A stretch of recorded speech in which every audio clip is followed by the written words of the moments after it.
The 1948 or First Arab-Israeli War, also known as the War of Survival, started following United Nations Resolution 181, passed by the United Nations General Assembly on 29 November 1947. This partitioned Palestine into Arab and Jewish states, with the cities of Jerusalem and Bethlehem being divided and governed by an international committee. The British were stuck in the middle. This resolution marked the end of the British mandate for Palestine at midnight on 14 May 1948, and the Israeli Declaration of Independence had been issued earlier that day. Immediately, a military coalition of Arab states entered the territory of British Palestine on the morning of 15 May. What were the great dilemmas facing the fighter pilots in the 1948 Arab-Israeli War? Who were some of the multinational mercenaries who flew for Israel? How did they manage to create an air force after a war had started where none had existed? What were the controversies heightening tensions?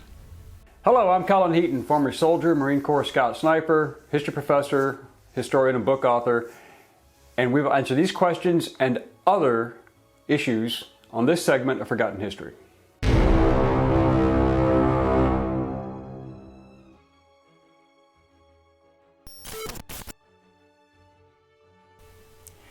King Farouk of Egypt and King Abdullah of Transjordan rallied the Arabs in the region to create a large Arab army to extinguish the Jews. By the time they started their attacks on 15 May 1948, their combined force numbered 240,000. The militaries of Egypt, Transjordan, Syria, and forces from Iraq and southern Lebanon then invaded Palestine, attacking Israel. The Egyptian Air Force had over 30 Spitfires, 4 Hawker Hurricanes, and 20 C-47s modified into crude bombers. The Syrian Air Force had 50 planes, the 10 newest of which were World War II generation models. Israel did not have an air force as such, and the call went out for volunteers around the world. Israeli Prime Minister David Ben-Gurion ordered that all abandoned aircraft left by the British be repaired and made serviceable, and Israel needed pilots to fly them, mechanics to repair them, and armorers and ammunition to service them.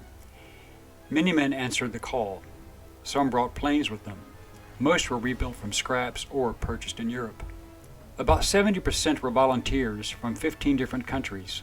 They served as pilots, navigators, radio operators, bombardiers, air gunners, aerial photographers, ordnance men, mechanics, and did so without rank, uniforms, and in many cases without pay. Of the 205 World War II pilots in the IAF, the Israeli Air Force, over the same period, 181 were Jewish. What happened was the creation of the most unlikely Air Force in history. Israeli marked P-51 Mustangs, British Spitfires, German Messerschmitts rebuilt in Czechoslovakia, Typhoons, Tempests, Mosquitoes, all engaging in combat against Arab-flown aircraft of the same makes and models. Of the 33 Israeli Air Force flyers killed or missing during the War of Independence, 19 were Jewish. 8 were from the USA, 6 from Canada, 3 from Britain, and 2 from South Africa. We will mention a few of the notables. Some situations were beyond belief. Israeli mercenaries fighting Egyptian and Syrian fighters, but also fighting the British RAF. The Israeli pilots and volunteers often came into contact with Egyptian and Syrian Air Force pilots. However, because the British Royal Air Force was patrolling these areas, the Israeli, Egyptian, and Syrian and British pilots also engaged each other in a bizarre series of events. In essence, the air battles became a free-for-all. The mercenary pilots were highly effective, mainly due to the fact that so many were World War II combat veterans, and they brought that experience with them, as well as the ability to fly various types of aircraft as they became available. As Israeli ground forces fought a primarily defensive battle, they were able to take the initiative and push into the Arab forces due to their pilots hitting enemy troops and vehicles. The greatest factor in their success was control of the air. The Arab air forces needed to dominate the airspace for their ground troops and tanks, and the following pilots are just a few examples of how Israel destroyed the enemy in the air, securing victory. Such as, on 22 May 1948, when British flying officer Tim Machal, flying a Royal Air Force Spitfire, shot down a Royal Egyptian Air Force Spitfire while it was mistakenly attacking RAF base Ramat David in Palestine. On August 16, 1948, American World War II P-47 Thunderbolt pilot Rudolf Algarden, flying a Czech-built Messerschmitt 109, encountered 2 Egyptian Spitfires, shooting one down. Another memorable event was when Canadian John Frederick McElroy, a World War II 11.5 victory ace in World War II with the Royal Canadian Air Force, decided to leave Canada and fly for Israel himself. The British had started flying in the narrow corridors between the two belligerents, and their pilots often found themselves in combat with both Israeli and Arab pilots. This confusion tended to benefit the Israelis more than the Arabs, who did not want to bring Great Britain into the conflict. The Israelis knew that the United Nations in its majority and global public opinion was on their side, so they had nothing to lose anyway. These encounters became diplomatic and political problems for the British Royal Air Force. McElroy, while not even Jewish, was flying Spitfires for the Israelis and was credited with a Machal C-205V on December 30th, 1948, and 2 of 4 Spitfire FR-18s of No. 208 Squadron, Royal Air Force, and the war had just started. Non-Jewish American pilot Chalmers Slick Goodland was soon engaged with 4 British No. 208 Squadron RAF Spitfires that stuck their noses in the middle of a battle that they should not have been involved with. The other 208 Squadron Spitfire was brought down by Israeli ground fire. The pilot, Frank Close, survived with a broken jaw after landing on his head under his tangled parachute. Both Machal and Close were captured by the Israelis and sent to Cyprus, which was under British control.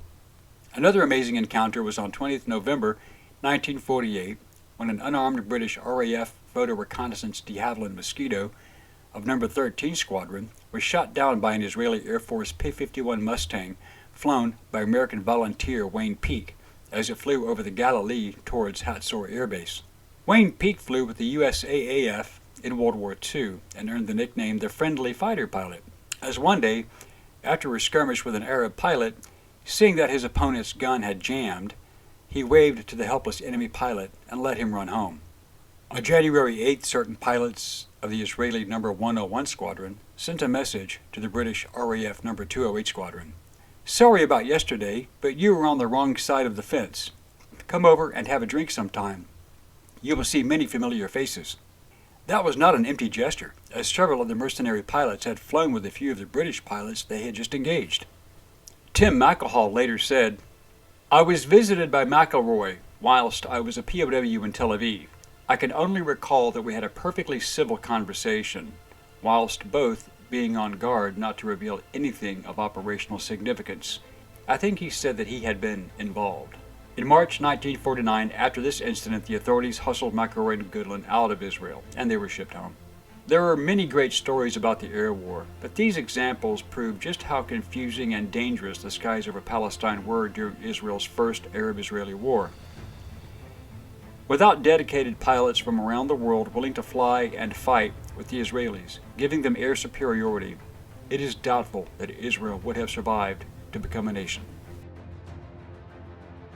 We hope you enjoyed this segment of Forgotten History. Please click like and subscribe for free.